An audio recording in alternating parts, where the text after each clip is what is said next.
Judiciary പോലും നിയമവ്യവഹാരങ്ങൾ പോലും അതിനോട് സമീപനം സ്വീകരിക്കുന്നത് വളരെ റെക്കോർഡ് വേഗത്തിൽ ഹർത്താലിൻ്റെ സമയം അവസാനിക്കുന്നതിന് മുമ്പ് തന്നെ ഹർത്താലിനെ കുറിച്ച് സ്വമേധയാ അന്വേഷണം ഹർത്താൽ ആഹ്വാനം ചെയ്ത ആളുകൾക്ക് നോട്ടീസ് അയക്കുന്നു. മീഡിയകൾ ഞാൻ രാവിലെ മനോരമ ന്യൂസിൻ്റെ ഒരു വാർത്ത കണ്ടിട്ടുള്ളത്, ക്രിമിനൽ സംഘം ബസ് തടയും. ഈ ഹർത്താൽ പിതൃശൂന്യമാണ് കേരളത്തെ കുറിച്ച്. ഇത് ആരോ എവിടുന്നോ പ്രഖ്യാപിച്ചതാണ്. ഇത് നമുക്ക് എവിടെ കാണാൻ പറ്റും?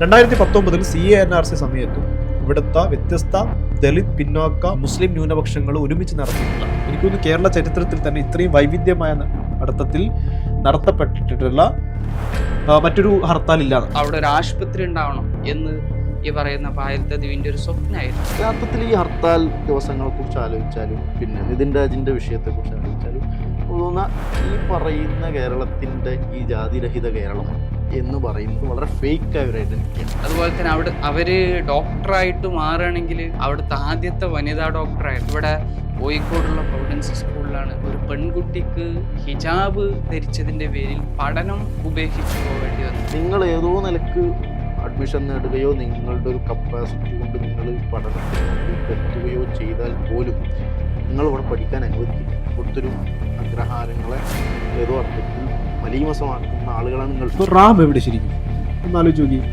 ഏകദേശം 2-3 ആഴ്ചയോളം പിന്നിട്ടിരിക്കുന്ന ഈ ഒരു ഇൻസിഡൻറ്റ് ഇപ്പോഴും റാം എന്ന് പറയുന്ന ഈ അധ്യാപകനെ പിടികൂടാനും പോലീസിനായിട്ടില്ല എന്നാണ് പറയുന്നത്. ഒളിവിലാണ് കേരള പോലീസ്. കഴിഞ്ഞ ദിവസം കേരളത്തിൽ നടന്നൊരു ഹർത്താൽ കുറച്ചുകൂടി സാധാരണഗതിയിൽ കേരളത്തിൽ നടക്കുന്ന ഹർത്താലുകളിൽ വ്യത്യസ്തമായിട്ട് കുറച്ചുകൂടി കേരളത്തിലൊരു 58ഓളം ദളിത് സംഘടനകൾ ആഹ്വാനം ചെയ്ത ഒരു ഹർത്താലായിരുന്നു. അതേസമയം ആ ഹർത്താലിനോട് എങ്ങനെയാണ് ഇവിടുത്തെ പൊതുസമൂഹം, ഇവിടുത്തെ മീഡിയ, ഇവിടുത്തെ ഭരണകൂടം ഒക്കെ പെരുമാറിയത് എന്ന് ആലോചിച്ചാൽ അത് കുറച്ചുകൂടി വിവേചനപരമായി, അല്ലെങ്കിൽ ഭയങ്കര സാധാരണഗതിയിൽ നടക്കുന്ന ഒരു ഹർത്താലിനോടുള്ള അപ്രോച്ച് അല്ല ഈ കഴിഞ്ഞ ദിവസം നടന്ന ഹർത്താലിൽ സംഭവിക്കുന്നത് എന്ന് കാണാൻ പറ്റും. എന്ന് മാത്രമല്ല, ഇപ്പോൾ ജുഡീഷ്യറി പോലും നിയമവ്യവഹാരങ്ങൾ പോലും അതിനോട് സമീപനം സ്വീകരിക്കുന്നത് വളരെ റെക്കോർഡ് വേഗത്തിൽ ഹർത്താലിൻ്റെ സമയം അവസാനിക്കുന്നതിന് മുമ്പ് തന്നെ ഹർത്താലിനെ കുറിച്ച് സ്വമേധയാ അന്വേഷണം പ്രഖ്യാപിക്കുന്നു. ഹർത്താൽ ആഹ്വാനം ചെയ്ത ആളുകൾക്ക് നോട്ടീസ് അയക്കുന്നു. ഇത് അതേ കോടതി വ്യവഹാരങ്ങൾ തന്നെയാണ്. ഇതെന്ത് ആധാരമാക്കിയാണോ ഹർത്താൽ സംഘടിപ്പിക്കപ്പെടുന്നത്, നിതിൻ രാജിൻ്റെ മരണവുമായി ബന്ധപ്പെട്ട്, ആത്മഹത്യയുമായി ബന്ധപ്പെട്ട്, അതിൽ കുറച്ചുകൂടി അതിൽ ജാതി എലമെൻറ്റുകളില്ല. അപ്പോൾ ആ ഒരു അധ്യാപകർ അയാളെ വ്യക്തിപരമായി അധിക്ഷേപിച്ചിട്ടുണ്ടാകാം, അതേസമയം അതൊരു ജാതിയുടെ പ്രശ്നമല്ല എന്ന് അതേ കോടതി തന്നെ പറഞ്ഞു വെക്കുന്നുണ്ട്. ഇത് ഒരേ സമയം ഇവിടുത്തെ പൊതുസമൂഹം, ഇവിടുത്തെ മീഡിയാസ്, ഇവിടുത്തെ ജുഡീഷ്യറി തന്നെയും എങ്ങനെയാണ് ആളുകളോട് പ്രത്യക്ഷമായും പരോക്ഷമായിട്ടും ഇങ്ങനെ വിവേചനം കാണിച്ചുകൊണ്ടിരിക്കുന്നത് എന്നതിൻ്റെ കൂടി ഉദാഹരണം യഥാർത്ഥത്തിൽ കഴിഞ്ഞ ദിവസം ഹർത്താൽ ദിവസം മാത്രം സംഭവിച്ചത് എന്നതാണ് കേരളത്തിൽ തോന്നുന്നൊരു കാര്യം. തീർച്ചയായിട്ടും ഈ കഴിഞ്ഞ ദിവസങ്ങളിൽ നടന്ന ഹർത്താൽ, കഴിഞ്ഞ ദിവസം നടന്ന നിതിൻ രാജ് വിഷയത്തിൽ ദളിത് സംഘടന നടത്തിയ ഹർത്താൽ തീർത്തും അതിനോട് ഇവിടുത്തെ കോടതി മാത്രമല്ല, ഭരണകൂടം എങ്ങനെയാണ് നിലപാടെടുത്തത്, ഇവിടുത്തെ ഒരു മീഡിയകൾ എങ്ങനെ നിലപാടെടുത്തു, ഇവിടുത്തെ വ്യത്യസ്ത സംഘടനകൾ, ബസ് ഓപ്പറേറ്റർ സംഘടനകൾ, വ്യാപാരി വ്യവസായ ഏകോപന സമിതി എങ്ങനെ നിലപാടെടുത്തെന്ന് പരിശോധിച്ച് നോക്കുമ്പോൾ വളരെ വിവേചനപൂർണമായ നിലപാടാണ്. കാരണം ഹർത്താൽ കേരളത്തിലൊരു പുതിയ സംഭവമല്ല. 2005 ശേഷമുള്ള കണക്കുകൾ പരിശോധിച്ച് നോക്കിയാൽ ഏകദേശം 625 പരം ഹർത്താലുകളാണ് കേരളത്തിലെ വ്യത്യസ്ത വിഷയങ്ങളിൽ നടത്തിയിട്ടുള്ളത്.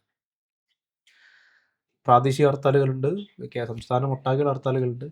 ഹർത്താലിന് സാധാരണ മലയാളികൾ ചെയ്യാറുള്ളത് തലേന്നതിന് പ്രിപ്പയർ ആയിരിക്കുക, അല്ലെങ്കിൽ കുറച്ച് ആഘോഷിക്കാനുള്ള ഒരു മൂഡിലാണ് സാധാരണ ഹർത്താലുകൾ മലയാളികൾ സ്വീകരിക്കുന്നത്. പക്ഷെ ഇതിന് മാത്രം ഹർത്താലിൽ ആളുകളുടെ ഉള്ളിൽ രോഷം തികയാണ്. ആളുകളുടെ ഉള്ളിൽ രോഷം ഇങ്ങനെ തിളക്കുകയാണ്.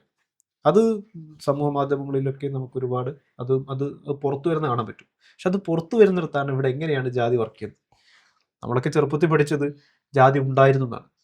ബ്രാഹ്മണൻ, ക്ഷത്രിയൻ, വൈശ്യൻ, ശൂദ്രൻ ഉണ്ടായിരുന്നു എന്നാണ് നമ്മളൊക്കെ പഠിപ്പിക്കപ്പെട്ടത്.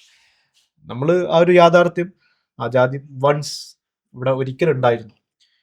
പക്ഷെ ഇങ്ങനെയാണ് നമ്മൾ സമൂഹത്തിൽ, കേരളീയ കോട്ട് ആൻഡ് കോട്ട് പുരോഗമന സമൂഹത്തിൽ ഗ്രസിച്ചിരിക്കുന്ന ജാതി വളരെയധികം പ്രകടമായിക്കൊണ്ടിരിക്കുന്നു.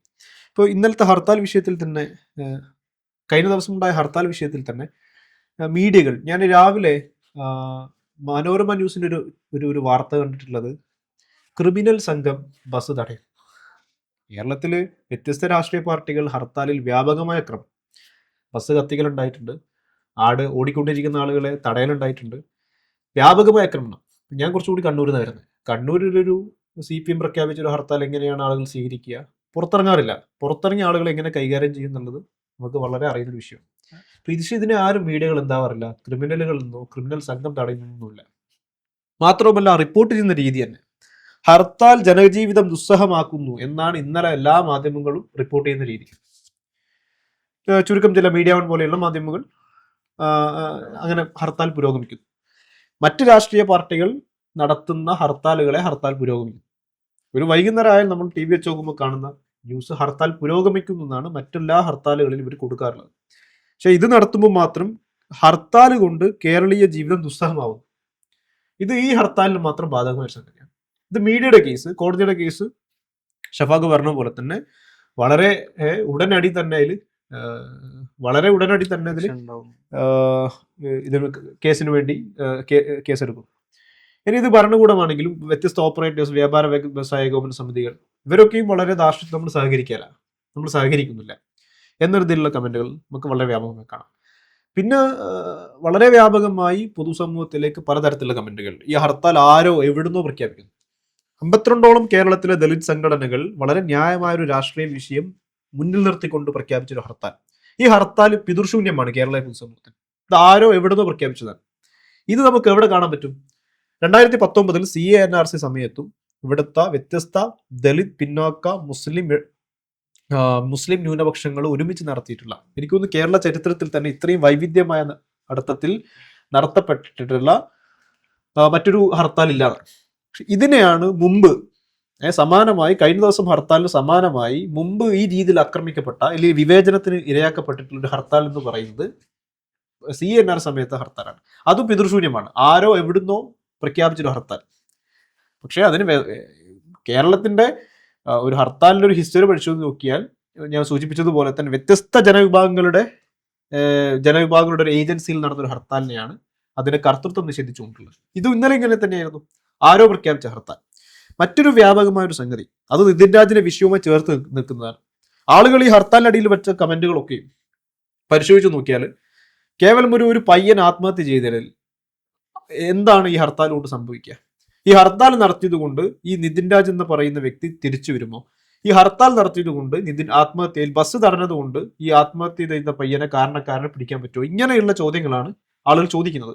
ഇത് നിതിൻ രാജിന്റെ വിഷയത്തെ വളരെ ഒരു വ്യക്തിപരമായ വിഷയം മാത്രമായി വളരെ ലഘൂകരിച്ച രീതിയിൽ കാണുന്ന ശ്രമമാണ്. ശരിക്കും നിതിൻ രാജിന്റെ വിഷയം എന്താ? പല രീതിയിലുള്ള ആഖ്യാനങ്ങളുണ്ട്. നിതിൻ രാജ് ആത്മഹത്യ ചെയ്തു, പെട്ടെന്ന് ഒരു ദിവസം ആത്മഹത്യ ചെയ്തല്ലോ. കാലങ്ങളായിട്ടുള്ള വളരെ അബ്യൂസീവ് കമന്റ് അവന്റെ സ്വന്തം പഠിപ്പിക്കുന്ന അധ്യാപകനിൽ നിന്ന്, റാം എന്ന് പറയുന്ന അധ്യാപകനിൽ നിന്ന് നിരന്തരം കേട്ടുകൊണ്ടിരിക്കുന്നു. ഇത് ഞാൻ നിതിൻ രാജിൻ തന്റെ വീട്ടിലേക്ക് പോയപ്പോൾ നിതിൻ രാജിന്റെ അമ്മയും അച്ഛനും സഹോദരിമാരും, അവന്റെ മൂത്ത സഹോദരി നിതിൻ രാജുമായി വളരെയധികം വൈകാരിക അടുപ്പവും എല്ലാ ദിവസവും വിളിക്കാറുള്ള ആ സഹോദരി പങ്കുവച്ച വിവരം, എല്ലാ ദിവസവും റാമിന്റെ വിവരം, മരിക്കുന്നതിന് തൊട്ട് മുന്നേ വരെയും റാമിനെ കുറിച്ചിട്ടുള്ള, റാം വളരെ അബ്യൂസീവായി സംസാരിക്കാറുണ്ട്, പേപ്പട്ടിന്ന് വിളിച്ച് അബ്യൂസീവായി സംസാരിക്കാറുണ്ട്. സ്വാഭാവികമായിട്ടും തിരുവനന്തപുരം പോലെയുള്ള ഒരു പ്രദേശം നമുക്കറിയാം എത്രമാത്രം സ്ട്രഗിൾ ചെയ്തിട്ടാണ് നിതിൻ രാജിനെ പോലെയുള്ള വിദ്യാർത്ഥികൾ ഒരു പ്രധാനപ്പെട്ട മെഡിക്കൽ കോളേജുകളിലേക്ക് അഡ്മിഷൻ എടുത്ത് സ്വപ്നങ്ങളുമായി കണ്ടിട്ടായിരിക്കും.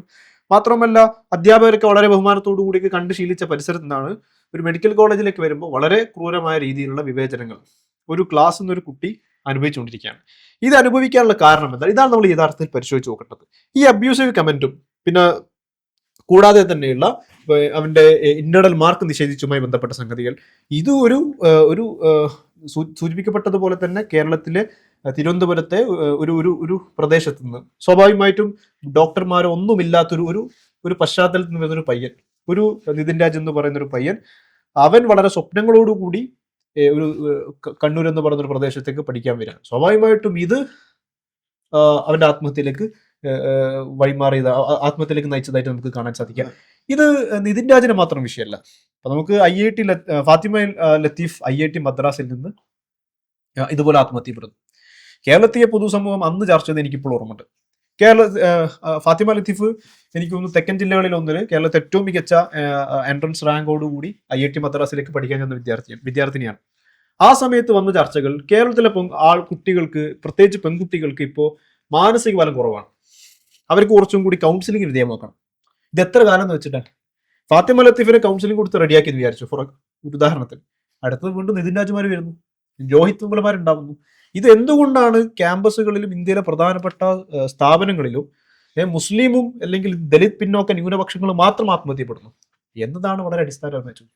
അതാണ് ഇപ്പോ ഇതിൽ കഴിഞ്ഞ ദിവസത്തെ ഹർത്താൽ എടുത്തു പരിശോധിച്ച് നോക്കിയാൽ ആ ഒരു ദിവസം മാത്രം ഉണ്ടാകുന്ന അല്ലെങ്കിൽ സോഷ്യൽ മീഡിയയിൽ ഉൽപ്പാദിപ്പിക്കപ്പെടുന്ന ഒരു ഒരു ആഖ്യാനം, അല്ലെങ്കിൽ നേരത്തെ സൂചിപ്പിച്ചതുപോലെ ഇത് ആര് പ്രഖ്യാപിച്ചതാണ് എന്നുള്ളിടത്താണ് ഇത് പലപ്പോഴും പ്രതിസ്ഥാനത്ത് നിർത്തപ്പെടുന്നത്. നിങ്ങൾ അതിനായിട്ടില്ല എന്ന് ഇവിടുത്തെ ഒരു കമ്മ്യൂണിറ്റിനോട് പറയണം. ഇതേ ആഖ്യാനാണ് ഒരു പക്ഷേ ഇപ്പോൾ നേരത്തെ സൂചിപ്പിച്ച CAA സമരത്തിന്റെ കാലത്ത് പ്രഖ്യാപിക്കുന്ന ഹർത്താലിൽ ഇത് നടത്തുന്ന തീവ്രവാദികളാണ് എന്ന ആഖ്യാനം ഉണ്ടാക്കുന്നത്. ഇത് ഇങ്ങനെ ആലോചിച്ചാൽ പലപ്പോഴും ജാതിരഹിത കേരളം എന്നാണ് കേരളത്തിനെ പറ്റിയിട്ട് വളരെ അഭിമാനപൂർവ്വം എന്നോണം പറയുന്ന ഒരു ഒട്ടിച്ചു വെച്ച ലേബൽ എന്ന് പറയുന്നത്. യഥാർത്ഥത്തിൽ ഈ ഹർത്താൽ ദിവസങ്ങളെ കുറിച്ച് ആലോചിച്ചാലും നിതിൻ രാജിന്റെ വിഷയത്തെക്കുറിച്ച് ആലോചിച്ചാലും തോന്നുന്ന ഈ പറയുന്ന കേരളത്തിന്റെ ഈ ജാതിരഹിത കേരളം എന്ന് പറയുന്നത് വളരെ ഫേക്കായ ഒരു ഐഡന്റിറ്റിയാണ്. ഇത് പലപ്പോഴും പ്രത്യക്ഷത്തിലും പരോക്ഷമായും ഒക്കെ ഇങ്ങനെ ഈ ജാതി വെളിപ്പെട്ടുകൊണ്ടേയിരിക്കുന്നതിന്റെ ഉദാഹരണങ്ങളാണിത്. ഇപ്പോൾ ഈ സൂചിപ്പിച്ച സംഭവങ്ങളൊക്കെ എന്ന് പറയും ഇതൊരു സംഭവമല്ല എന്നുള്ളതാണ്. ഇപ്പോൾ ഒരുപാട് സംഭവങ്ങൾ നമുക്ക് ഇങ്ങനെ കേരളത്തിൽ തന്നെ എണ്ണി പറയാൻ പറ്റുന്ന ധാരാളം കാര്യങ്ങളുണ്ട്. അപ്പോൾ അതിനെ വ്യക്തിപരമായൊരു കാര്യത്തിലേക്ക് ചുരുക്കി കെട്ടുക എന്നുള്ളത് കൂടിയാണ് പലപ്പോഴും ഇവിടുത്തെ ഒരു പബ്ലിക് സ്പിയർ എപ്പോഴും ചെയ്തുകൊണ്ടിരിക്കുന്ന ഒരു കാര്യം എന്ന് തോന്നുന്നു.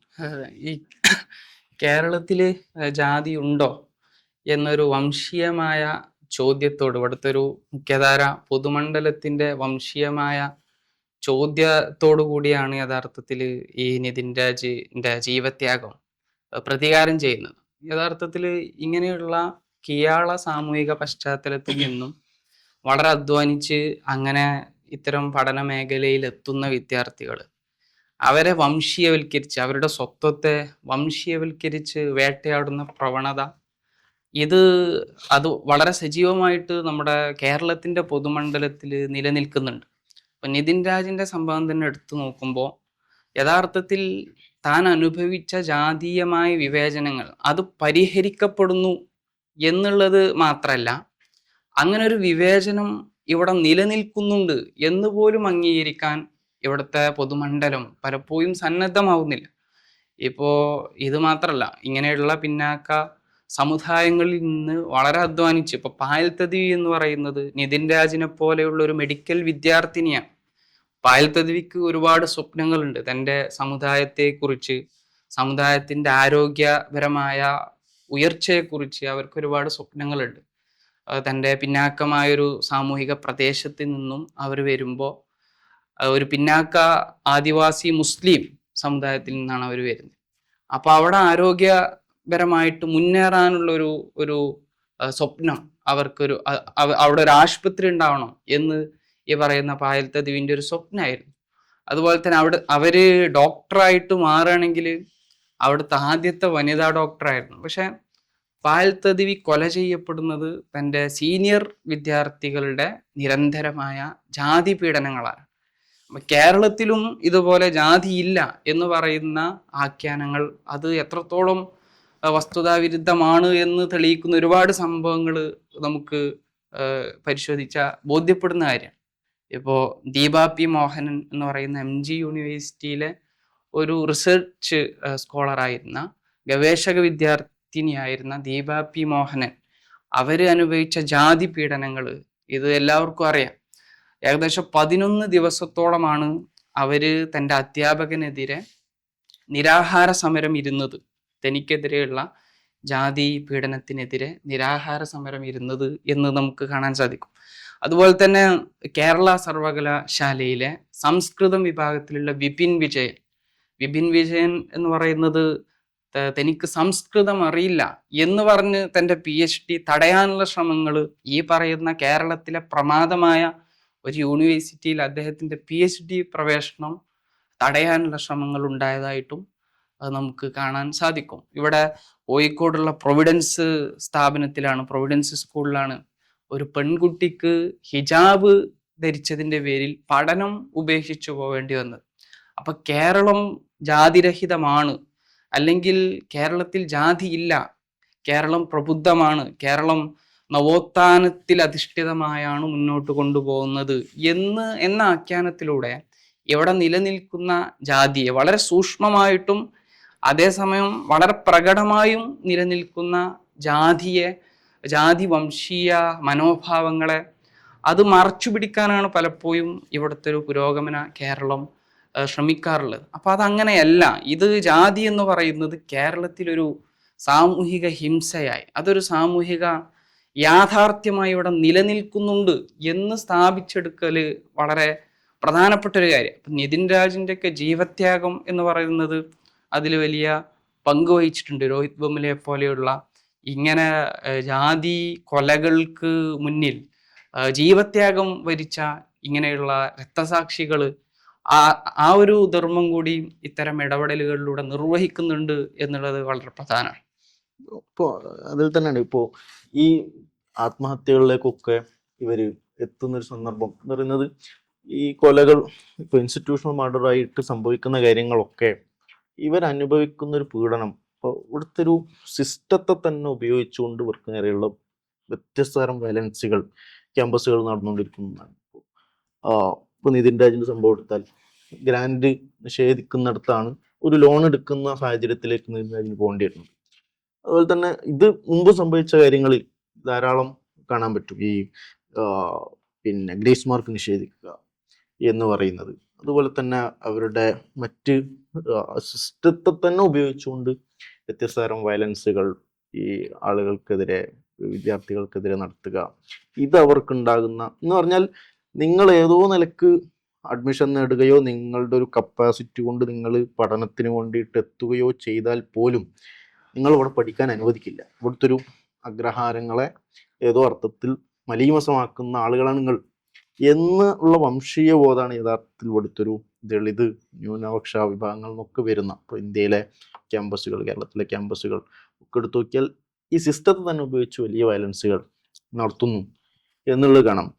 എന്ന് മാത്രമല്ല, ഇത് പിന്നെ പലപ്പോഴും പിന്നെ ആ വയലൻസുകൾ ഉപയോഗിച്ചുകൊണ്ട് തന്നെ ഇത് ഇത്തരം ജാതി കൊലകളിൽ ഇരകളാക്കപ്പെടുന്ന ആളുകൾക്ക് നേരെ തിരിച്ച് പ്രയോഗിക്കാനുള്ള ഒരു ഉപകരണമായിട്ട് കൂടി ഇത് മാറ്റും. ഇപ്പോൾ ജിഷ്ണു പ്രണോയിൻ്റെ വിഷയത്തിലെടുത്ത് നോക്കിയാൽ, ജിഷ്ണു പ്രണോയ്ക്കെതിരെ ഉന്നയിക്കപ്പെടുന്ന ഒരു കാര്യം എന്താണെന്ന് വെച്ചാൽ, ഏറ്റവും തുടക്കത്തിൽ ഉന്നയിക്കപ്പെടുന്നത് അയാൾ പിന്നെ പരീക്ഷ ഹാളിൽ കോപ്പി അടിച്ചു എന്ന് പറഞ്ഞിട്ടാണ് അയാൾക്കെതിരെ നടപടി എടുക്കുന്നത്.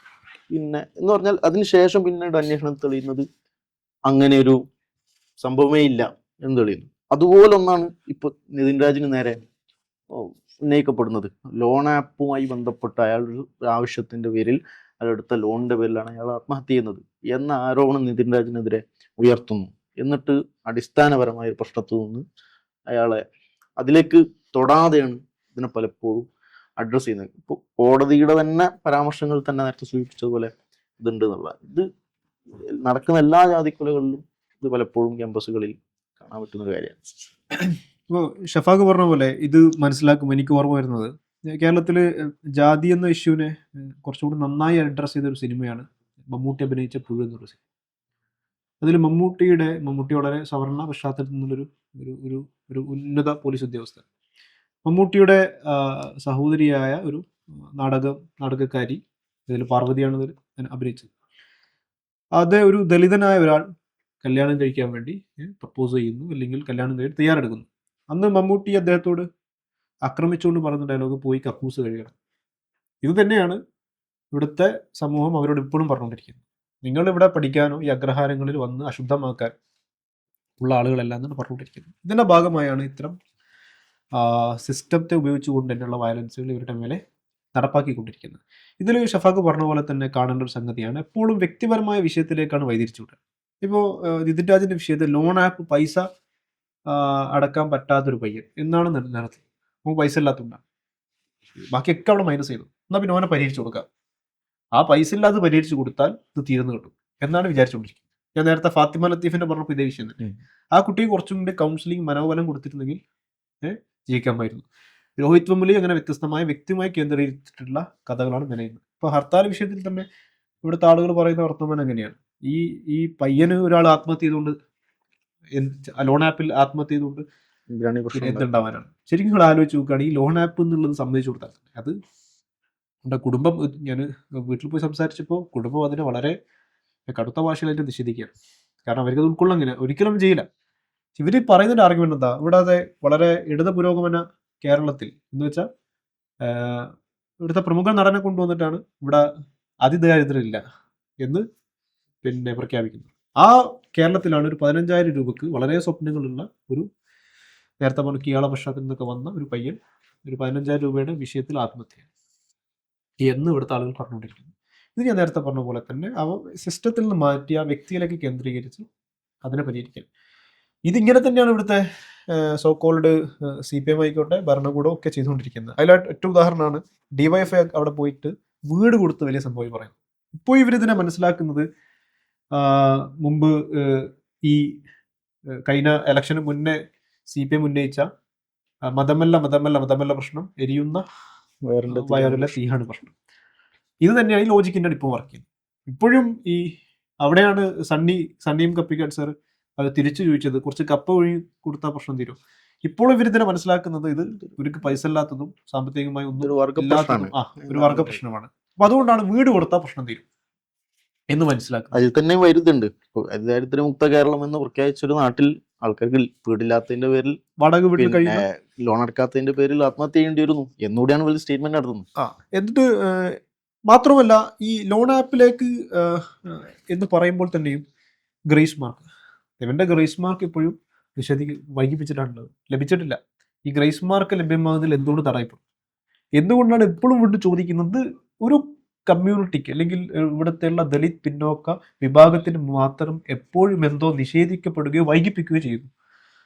ഈ അടിസ്ഥാനപരമായ ചോദ്യമാണ് ഈ ഹർത്താലിലൂടെയും ചോദിക്കാൻ അല്ലെങ്കിൽ ഉന്നയിക്കേണ്ട രാഷ്ട്രീയ വിഷയം. പക്ഷെ അതിനെ നിർഭാഗ്യവശാൽ ഇവിടുത്തെ മാധ്യമങ്ങളും പോലീസ് സംവിധാനങ്ങളും പൊതുജനങ്ങളും. അപ്പോൾ ഹർത്താലിൻ്റെ ഒരു നല്ല സ്റ്റെപ്പായിട്ട് എനിക്ക് മനസ്സിലായെന്ന് വെച്ചാൽ, ഈ ഹർത്താലിനെ നമ്മളൊക്കെ ജീവിക്കുന്ന ചുറ്റുപാട് നമ്മുടെ പ്രദേശത്തുള്ള ആളുകളൊക്കെ, സാധാരണക്കാരെ മനുഷ്യന്മാരൊക്കെ ഹർത്താൽ ഉണ്ടെന്നൊരു മൂഡിലേക്ക് എത്തിയിട്ടുണ്ട്. ഈ വിഷു ആളുകളൊക്കെ അറിയുന്നുണ്ട്. പക്ഷെ സോക്കോൾഡ് രാഷ്ട്രീയം പറയുന്ന, സോക്കോൾഡ് സാക്ഷരതയുള്ള ഈ എഴുതുകയും പറയുകയും ചെയ്യുന്ന ആളുകളുണ്ടല്ലോ, ഇവരാണ് ഇതിനെ ഇതൊരു കോളനി വാണങ്ങളുടെ പരിപാടിയാണ്, ഇതൊരു കോളനി ഒരു അനാവശ്യ പരിപാടിയാണ് എന്നൊക്കെ രീതിയിൽ ഇതിനെ പൈശാചികവൽക്കരിക്കുകയോ അല്ലെങ്കിൽ തീവ്രവാദ വിളികൾ കൊണ്ട് ഇതിൻ്റെ പിതൃശൂന്യമായ ഒരു കർത്തൃത്വമില്ലാത്തൊരു പരിപാടിയാണ് എന്നൊക്കെ ഈ സോക്കോൾഡ് എഴുതുകയും പറയുകയും ചെയ്യുന്ന, കുറച്ചുകൂടി രാഷ്ട്രീയാഭിമുഖ്യമുണ്ടെന്നൊക്കെ പറയുന്ന സോക്കോൾഡ് പുരോഗമന മലയാളികളാണ് ഇവർ ഉന്നയിച്ച എല്ലാ രാഷ്ട്രീയ വിഷയത്തെയും റദ്ദാക്കിക്കൊണ്ട്, കമ്മ്യൂണിറ്റി ഉന്നയിച്ച എല്ലാ വിഷയത്തെ റദ്ദാക്കിക്കൊണ്ട് വളരെ സിമ്പിളായ ലഘൂകരിച്ച വിഷയമായി കൊണ്ടുപോവുകയും എന്നിട്ട് ഈ പുരോഗമന മതേതര കേരളം ഇതിനെ ലാബിൽ ഇങ്ങനെ. ഇത് യഥാർത്ഥത്തിൽ ഈ ഇന്ത്യൻ സാമൂഹിക ശരീരം, സാംസ്കാരിക ജീവിതം എന്ന് പറയുന്നത് അതെത്രത്തോളം ജാതിയിൽ അധിഷ്ഠിതമാണ് എന്നതുകൂടിയാണ് ഇത് തെളിയിക്കുന്നത്. ഇപ്പോൾ ഇവിടെ സൂചിപ്പിച്ചതുപോലെ എന്തുകൊണ്ട് ഇപ്പോൾ കിയാള സമുദായ സംഘടനകൾ നമ്മൾ ഇന്ന് കാണുന്ന പല അവകാശങ്ങളും ഇവര് സമരം ചെയ്ത് നേടിയെടുത്തതാണ്. ഇപ്പൊ ഇവരുടെ ഔദാര്യമായിട്ട് കാണുന്ന സ്റ്റേറ്റ് നൽകുന്ന അവകാശങ്ങൾ എന്ന് പറയുന്ന പലതും, സംവരണമടക്കം, അത് സമരം ചെയ്ത് കമ്മ്യൂണിറ്റി എന്ന അർത്ഥത്തിൽ കിയാള സമുദായ സംഘടനകളുടെ നിരന്തരമായ പ്രക്ഷോഭങ്ങളിലൂടെ നേടിയെടുത്ത ആ സമരത്തിന്റെ തുടർച്ച തന്നെയാണ് ഈ ഹർത്താലൊക്കെ. ഇവിടുത്തെ വരേണ്യ സംഘടനകൾ, അതുപോലെ തന്നെ ഇവിടുത്തെ മുഖ്യധാര രാഷ്ട്രീയ സംഘടനകളെ സംബന്ധിച്ചിടത്തോളം, ഇവിടുത്തെ ഈ ജാതി ബോധത്തിൽ നിന്നും മുക്തി യാർജിക്കാത്ത ആളുകളെ സംബന്ധിച്ചിടത്തോളം അവരിപ്പോഴും ഈ മനോഭാവമാണ്. ഞങ്ങൾ ഇവർക്കിടയിൽ അല്ലെങ്കിൽ ഇവരെക്കാൾ വിഭവങ്ങൾ കൈയടക്കി വെക്കാൻ ഞങ്ങൾക്ക് അവകാശമുണ്ട് എന്ന ജാതിബോധത്തിലാണ് ഇവർ ജീവിക്കുന്നതും ഇവർ ചിന്തിക്കുന്നതും ഇവർ പ്രവർത്തിക്കുന്നതും. അതാണ് ഈ ഹർത്താലിന് ശേഷം നടന്ന വ്യത്യസ്തമായ പ്രതികരണങ്ങളൊക്കെ അടിവരയിടുന്നത് എന്ന്. സ്ട്രഗിളിനെ കുറിച്ച് പറയുമ്പോഴും ഈ സ്ട്രഗിളും നിരന്തരമായ സ്ട്രഗിളിലൂടെയാണ് ഇവരെല്ലാ അവകാശങ്ങളും നമ്മൾ പറയുന്ന കീഴാള വിഭാഗം നേടിയെടുത്തെന്ന് പറയുമ്പോഴും, പക്ഷെ ഇതൊരു ഇവിടുത്തെ ഒരു മുന്നാക്ക വിഭാഗങ്ങൾക്ക്, സവർണ വിഭാഗങ്ങൾക്ക് ഒന്നും ആവശ്യമില്ല.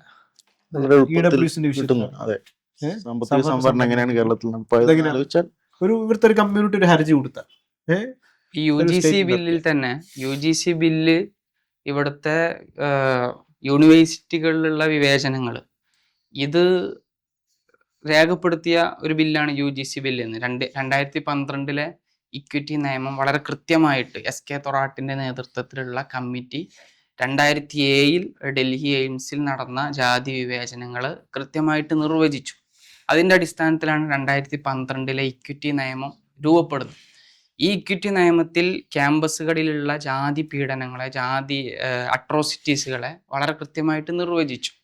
പക്ഷേ ഇത് കാര്യക്ഷമമായിട്ട് നടപ്പിലാക്കാത്തതിന്റെ അടിസ്ഥാനത്തിലാണ് പായൽ തദ്വിയുടെ അമ്മയും അതുപോലെ തന്നെ രോഹിത് വെമുലയുടെ അമ്മ രാധിക വെമുലയും എല്ലാം സുപ്രീം കോടതിയിൽ ഹർജി നൽകുന്നത്.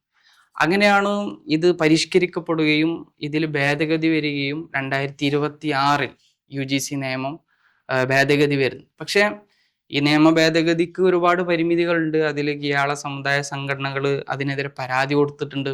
ഇതിൽ പ്രീമിയർ ഇൻസ്റ്റിറ്റ്യൂട്ടുകൾ പലതും ഈ വിവേചനത്തിന്റെ പരിധിയിൽ കൊണ്ടുവന്നിട്ടില്ല. ഇങ്ങനെയുള്ള ഒരുപാട് പരാതികൾ കിയാള സമുദായ സംഘടനകൾ തന്നെ ഉന്നയിച്ചിട്ടുണ്ട്.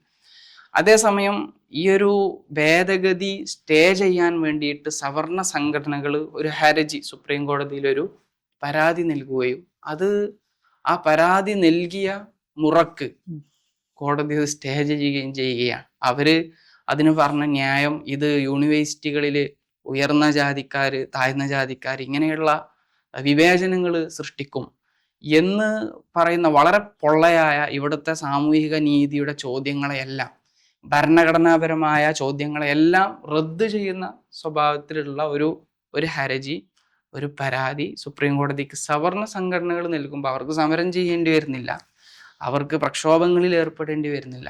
അത് സ്റ്റേ ചെയ്യുന്ന സ്ഥിതിവിശേഷമാണ് നമ്മൾ കാണുന്നത്. അപ്പൊ ഇതൊരു വലിയൊരു വിരോധാഭാസമാണ്. ഈ പറഞ്ഞ പോലെ പ്രക്ഷോഭങ്ങളിലൂടെ നേടിയെടുത്തിട്ടുള്ള ഈ സംവരണം, ആ സംവരണത്തിന്റെ തന്നെ എല്ലാ തത്വങ്ങളെയും അട്ടിമറിക്കുന്ന സമീപനമാണ് യഥാർത്ഥത്തിൽ ഇപ്പോൾ EWSനെ പറ്റി പറഞ്ഞത് വെച്ച് ആലോചിച്ചാൽ നമുക്ക് കാണാൻ കഴിയും. എന്താണ് അതിന്റെ മാനദണ്ഡം? സാമ്പത്തികമായ പിന്നോക്കാവസ്ഥ. ആരുടെ പിന്നോക്കാവസ്ഥ? എന്തിനു വേണ്ടിയിട്ടാണ് സംവരണം നടപ്പാക്കപ്പെടുന്നത്? എന്തിനു വേണ്ടിയിട്ടാണ് അത് നിരന്തരമായ പ്രക്ഷോഭങ്ങളിലൂടെ ഇവിടുത്തൊരു പിന്നാക്ക വിഭാഗങ്ങൾ, ന്യൂനപക്ഷ വിഭാഗങ്ങൾ നേടിയെടുത്തത് എന്ന് ഉള്ളത് ആലോചിക്കുന്നിടത്ത് ആ സംവരണ തത്വങ്ങളൊക്കെയും അട്ടിമറിക്കുന്ന നിലപാടാണ് ഇവിടുത്തൊരു ഇടതുപക്ഷ ഗവൺമെന്റ് പോലും സ്വീകരിക്കുന്നത്.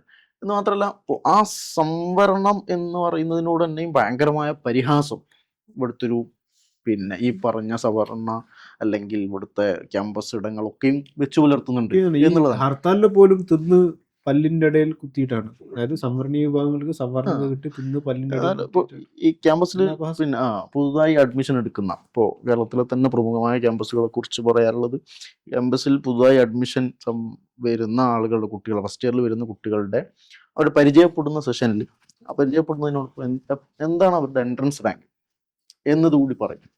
ഇത് എന്തിനാന്ന് വെച്ചാൽ പ്രത്യക്ഷത്തിൽ നോക്കിയാൽ ഇത് പ്രശ്നമുള്ള കാര്യമല്ല ആളുകൾ എൻട്രൻസ് റാങ്ക് പറയും. അതേസമയം എന്ന് വെച്ചാൽ ഇവര് ഏത് സംവരണം വഴിയാണ് ഇതിൽ കയറുന്നത് എന്നത് വളരെ പബ്ലിക്കലി അവരുടെ ഒരു ഐഡന്റിറ്റി അങ്ങനെ പരിഹാസ രൂപമാണ് വെളിപ്പെടുത്താൻ കഴിയുന്നൊരു മെക്കാനിസം. ഇങ്ങനെ ഒളിഞ്ഞും തെളിഞ്ഞും പല അർത്ഥത്തിൽ ഈ തത്വങ്ങളെ അപഹസിച്ചുകൊണ്ടിരിക്കുക. ഞാനിതിൽ ഇപ്പോഴും റാം എവിടെ ശരിക്കും ഒന്നാലോചിച്ച് നോക്കി. ഏകദേശം 2-3 ആഴ്ചയോളം പിന്നിട്ടിരിക്കുന്ന ഈ ഒരു ഇൻസിഡന്റ് ഇപ്പോഴും റാം എന്ന് പറയുന്ന ഈ അധ്യാപകനെ പിടികൂടാനും പോലീസിനായിട്ടില്ല എന്നാണ് പറയുന്നത്. ഒളിവിലാണ് കേരള പോലീസിന്, വളരെ ഒളിവിലാണ്, പിടികൂടാനായിട്ടില്ല. ശരിക്കും ഇത്രമാത്രം ഇൻഎഫക്റ്റീവ് ആണോ കേരള പോലീസ്? നമ്മൾ വലിയ അർത്ഥത്തിൽ കൊണ്ടെടുക്കാറുണ്ട്. ഇത് കേരള പോലീസ് ഇൻഎഫക്റ്റീവ് മാത്രമല്ല, നമ്മുടെ ഇതേ കേരള പോലീസാണ് ഇപ്പുറത്ത് കോഴിക്കോടിനടുത്ത് തിരുവള്ളൂർ രാത്രി കാലങ്ങളിൽ ഗർഭിണിയായവരുടെ വീട്ടിലേക്ക് പോയി, മുസ്ലിം വീടുകളിൽ പോയി അവിടെ കോൺഗ്രസ്സുകാരനുണ്ടോ എന്ന് പോയി തപ്പുന്ന ഇതേ യൂത്ത് പോലീസുകാരാണ്. ഇത്രയും ആഴ്ചകൾ മുന്നിട്ടിട്ടും റാം എന്ന് പറയുന്ന ആളെ കിട്ടാൻ വഴിയില്ല. നമ്മൾ പല സിനിമകളും റൊമാൻറ്റിസൈസ് ചെയ്യുന്ന കേരള പോലീസ് വ്യത്യസ്ത സംസ്ഥാനങ്ങൾ പോകുന്നു പിടിക്കുന്നു. അപ്പൊ എന്താണ് അടിസ്ഥാന കാര്യം? ഇത് നടക്കുമ്പോൾ തന്നെയാണ് ഇപ്പൊ ഇന്നലെ മധ്യപ്രദേശില് ഒരു ദലിത് യുവാവിന്റെ ഒരു ദലിത് മനുഷ്യന്റെ ഒരു സഹോദരിയുടെ ഒരു ബാങ്ക് അക്കൗണ്ടിൽ നിന്ന് പൈസ 20,000 വിഡ്രോ ചെയ്യുന്നില്ല. അങ്ങനെ സഹോദരിയുടെ മൃതദേഹം കുഴിച്ചെടുത്തിട്ട് പോയി അത് പൈസ വാങ്ങുന്ന ഒരു കേസ് പറയുന്നു. എന്ന് വെച്ചാൽ മധ്യപ്രദേശും കേരളത്തിന് പുറത്ത് വളരെ ജാതി സംഭവം, കേരളം വളരെ പരിശുദ്ധമായൊരു ഇടം എന്നാണ് പറയപ്പെടാറ്. പക്ഷെ എന്താണ് ഇതിന്റെ യാഥാർത്ഥ്യം? ഇത്രയും ദിവസം കഴിഞ്ഞിട്ട് പിടിക്കപ്പെടാൻ കഴിഞ്ഞില്ല. മാത്രമല്ല കേരളത്തിലെ രാഷ്ട്രീയ പാർട്ടി നേതാക്കളൊക്കെ ഇവൻ്റെ വീട് സന്ദർശിക്കുകയും ഇത്തരം വാഗ്ദാനം വളരെ റൊമാൻറ്റിസൈസ് ചെയ്തുകൊണ്ട് അതിൻ്റെ കണ്ണീരുകളെയും ഇങ്ങനെ ഒരു ആക്ഷൻ പോലും എടുക്കാൻ കഴിയുന്നില്ല.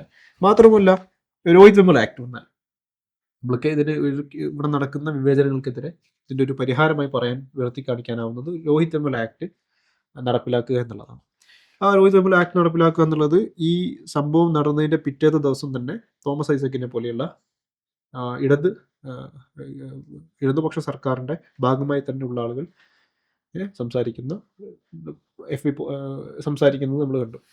ശരിക്കും 10 വർഷം അധികാരം കയ്യിലുണ്ടായിരിക്കെ എന്താണ് രോഹിത് വെമുല ആക്ട് നടപ്പിലാക്കാനുള്ള തടസ്സം? ഈ തടസ്സത്തെ ഇത് പൊടുന്നതിന് ഉന്നയിക്കപ്പെടുന്ന ഒരു കാര്യവുമല്ല. അപ്പോൾ എസ് സംബന്ധിച്ച് ആലോചിച്ചാൽ ഈ രോഹിത് വെമുല മരണപ്പെടുന്ന സന്ദർഭത്തിൽ തന്നെയും ആ സമയത്ത് തന്നെയും രോഹിത് ആക്ടിനെ കുറിച്ച് കേരളത്തിൽ വളരെ ഗൗരവത്തിലുള്ള ചർച്ചകൾ സംവിധാനങ്ങളൊക്കെ ആലോചിക്കുകയും ഒക്കെ ചെയ്തിട്ടുണ്ട്. ഈ തടസ്സം എന്താന്ന് പരിശോധിച്ച് നോക്കുമ്പോഴാണ് നേരത്തെ പറഞ്ഞ പോലെ UGC ബില്ലിലും അല്ലെങ്കിൽ സവർണ സംവരണത്തിനൊക്കെ ഇവിടെ ഉണ്ടാവുന്നൊരു മറയുണ്ട്. ഇവിടുത്തെ ഒരു സവർണ മേൽക്കോയ്മ ഉണ്ടാക്കി തീർത്തൊരു മറയാണ് ഇതിനെ മുന്നോട്ട് പോകാൻ ഇവിടുത്തെ സർക്കാരിനെ പോലും നിയന്ത്രിക്കുന്നത്. ഇവൻ സാധാരണ നമ്മൾ പറയാറുള്ളതാണ്, ഇവിടുത്തെ ഇലക്ഷൻ ചർച്ചകളാണെങ്കിലും ഇലക്ഷൻ രാഷ്ട്രീയ കക്ഷികൾ ഇവിടുത്തെ കാൻഡിഡേറ്റ് നിർണ്ണയിക്കുന്ന ചർച്ചകളാണെങ്കിലും ഒക്കെ ഉണ്ടാവുന്ന ഈ സവർണ മേൽക്കോയ്മ തട്ടി നിൽക്കുകയാണ്. അപ്പോൾ ഇതിനെ ദളിത് സമൂഹം അല്ലെങ്കിൽ ഇവിടുത്തെ ഒരു കിയാള മുസ്ലിം പിന്നോക്ക വിഭാഗം വളരെ സ്ട്രഗിൾ ചെയ്തുകൊണ്ട് മുന്നോട്ട് പോകുമ്പോഴാണ് ഇതിൻ്റെ ലക്ഷ്യപ്രാപ്തിയിലേക്ക് എത്തുക എന്നാണ് മനസ്സിലാവുന്നത്. അപ്പോൾ അതിൽ ശുഭകരമായിട്ടുള്ളത് ഒരു പുതിയൊരു തലമുറയാണ്. ഉദാഹരണത്തിന് നമ്മുടെ ഇപ്പോൾ വേടനയ്ക്ക് ശേഷം വന്നിട്ടുള്ള ഒരു കിയാള സമൂഹത്തിലുണ്ടായിട്ടുള്ള ഒരു പുതിയ തലമുറ എന്നുള്ളൊരു ഉണർവുണ്ട്. ഇതിന് ഇപ്പോൾ ഇന്നലെ തിരുവനന്തപുരത്ത് ഹർത്താലുമായി വന്നൊരു ഹർത്താൽ അനുകൂലികളെ തിരുവനന്തപുരത്ത് സാധാരണ ഞാനൊരു FB പോസ്റ്റ് കണ്ടത് ഇങ്ങനെയാണ്. തിരുവനന്തപുരത്ത് കുറച്ച് ഹർത്താൽ അനുകൂലികൾ വന്നു. ആ സമയത്ത് നാട്ടുകാർ പറയുന്നത് കോളനിയിൽ നിന്നൊരു കുറച്ച് ചെറുക്കന്മാർ വന്നു. ഞാനതിനെ വളരെ പോസിറ്റീവായി കാണും. അവരുടെ ആ കോളനി ദളിതന്മാർ ഇപ്പോഴും കോളനിയിലാണ് വസിക്കേണ്ടത് എന്ന പരാമർശം അവിടെ ഉണ്ടെങ്കിലും കുറച്ച് ചെറുക്കന്മാർ ഈ അർത്ഥത്തിലുള്ളൊരു മുന്നേറ്റം, പുതുതലമുറയിലുള്ള ആളുകളുടെ ഒരു മുന്നേറ്റം, ഇവിടുത്തെയുള്ള ജാതിവരേണ്യതയൊക്കെ മറികടന്നുകൊണ്ടുള്ള ഒരു സാമൂഹിക മുന്നേറ്റം, ഇത് കേരളത്തിൽ പുതിയ മാറ്റങ്ങളെ തന്നെ ഉണ്ടാക്കി എടുക്കുമെന്നൊരു പ്രതീക്ഷാമമായൊരു ഈ ഹർത്താൽ തന്നെയും അതിനേക്കൊക്കെ ഉള്ള ഒരു പ്രവേശികയായി തന്നെയാണ് മനസ്സിലാക്കുന്നത്. അതിൽ രോഹിത് ആക്ട് ഡിമാൻഡ് അതിൽ വളരെ പ്രധാനപ്പെട്ട ഒന്നാണ്. രോഹിത് ആക്ട് നടപ്പിലാക്കുക എന്നൊരു ഡിമാൻഡ് നമ്മൾ ഉന്നയിക്കുന്നത് നമുക്ക് ബോധ്യമുണ്ട്. ഇവിടെയുള്ള ഒരു സാമൂഹികമായ ബഹിഷ്കരണവും ഇവിടെ നിലനിൽക്കുന്ന ജാതിയുടെ അധികാര പ്രയോഗങ്ങളൊന്നും മറികടക്കാതെ കേവലം നിയമപരമായിട്ട് മാത്രം മറികടക്കാവുന്ന ഒന്നല്ല ഇവിടുത്തെ ഈ വ്യവസ്ഥാപിതമായ ജാതിയും അത് ഉൽപ്പാദിപ്പിക്കുന്ന അനീതികൾ. അതേസമയം രോഹിത് ആക്ട് ഡിമാൻഡ് ചെയ്യുക എന്നുള്ളത് തന്നെ ഇവിടെ ഇങ്ങനെ ഒരു സാമൂഹിക യാഥാർത്ഥ്യം, ജാതി അതൊരു അധികാര രൂപമായിട്ട് ഇവിടെ ഈ കിയാള വിദ്യാർത്ഥി സമൂഹത്തെ, കിയാള പശ്ചാത്തലത്തിൽ നിന്നും വരുന്ന സമുദായങ്ങൾ അത് വേട്ടയാടുന്നുണ്ട് എന്നുള്ളത് ഒരു സാമൂഹിക യാഥാർത്ഥ്യമായി നിരന്തരമായിട്ട് അവതരിപ്പിക്കുന്നതിൽ ഇത്തരം നിയമനിർമ്മാണങ്ങൾക്ക് വേണ്ടി ശബ്ദിക്കുക എന്നുള്ളത് വളരെ പ്രധാനപ്പെട്ടൊരു കാര്യമാണ്. രോഹിത് ആക്ട് നടപ്പിലാക്കുക എന്നൊരു ഡിമാൻഡ് രൂപപ്പെടുന്നത് രോഹിത് വെമുലയുടെ വ്യവസ്ഥാപിതമായ കൊലപാതകത്തിന് ശേഷം. രോഹിത് വെമുലയെ പോലെയുള്ള ഒരുപാട് കിയാള വിദ്യാർത്ഥികൾ നമുക്കറിയാം മണ്ഡലാനന്തരം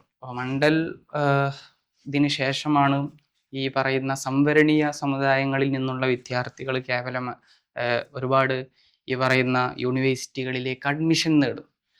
അതിനുശേഷം അപ്പം അങ്ങനെ ഈ ഒരു സംവരണീയ സമുദായങ്ങൾ ഈ യൂണിവേഴ്സിറ്റികളിൽ അവരുടെ പ്രാഗൽഭ്യം നന്നായിട്ട് തെളിയിക്കുന്നു, അവർ പഠിക്കുന്നു, അവർ മുഖ്യധാരയിലുള്ള വിദ്യാർത്ഥികളോടൊപ്പം ചേർന്ന് യൂണിവേഴ്സിറ്റികളിൽ വരുന്നു. ഇത് ഇവിടെയുള്ള സവർണ വിഭാഗങ്ങളെ വല്ലാതെ അസ്വസ്ഥപ്പെടുത്തിയിട്ടുണ്ട്. അപ്പം അതിൻ്റെ ഇരകളാണ് ഈ പറയുന്ന രോഹിത് വെമുലയും അതിനുശേഷം സംഭവിച്ച പായൽ തദ്വിയും ഇന്ന് ഇപ്പം അവസാനം സംഭവിച്ച നിതിൻ രാജുമെല്ലാം. അപ്പോൾ ഇവർക്കെതിരെയുള്ള വ്യവസ്ഥാപിതമായ വിവേചനങ്ങളെ പ്രതിരോധിക്കുന്ന നിയമനിർമ്മാണങ്ങൾ ഉണ്ടാവണം. ഇപ്പോൾ രോഹിത് വെമുല ആക്ടും അത് ആ സമയത്ത് പെസയോനെ പോലെയുള്ള ഫ്രറ്റേണിറ്റി മൂവ്മെന്റിനെ പോലെയുള്ള രാഷ്ട്രീയ പ്രസ്ഥാനങ്ങളാണ് അന്ന് ഈ രോഹിത് വെമുലയുടെ വ്യവസ്ഥാപിത കൊലപാതകത്തിന് ശേഷം ഈ രാഷ്ട്രീയത്തെ മുന്നോട്ട് വെച്ചത്. ഇന്ത്യയിലെ മൊത്തം കിയാള സമുദായ സംഘടനകളുടെ യോജിച്ചുള്ള പ്രക്ഷോഭങ്ങൾക്ക് ഇന്ത്യയിലെ യൂണിവേഴ്സിറ്റികൾ സാക്ഷിയായ ഒരു സന്ദർഭം കൂടിയായിരുന്നു അത്. PSA പോലെയുള്ള അംബേദ്കർ സ്റ്റുഡൻസ് അസോസിയേഷന്റെ ഭാഗമായിരുന്നു രോഹിത് വെമുല.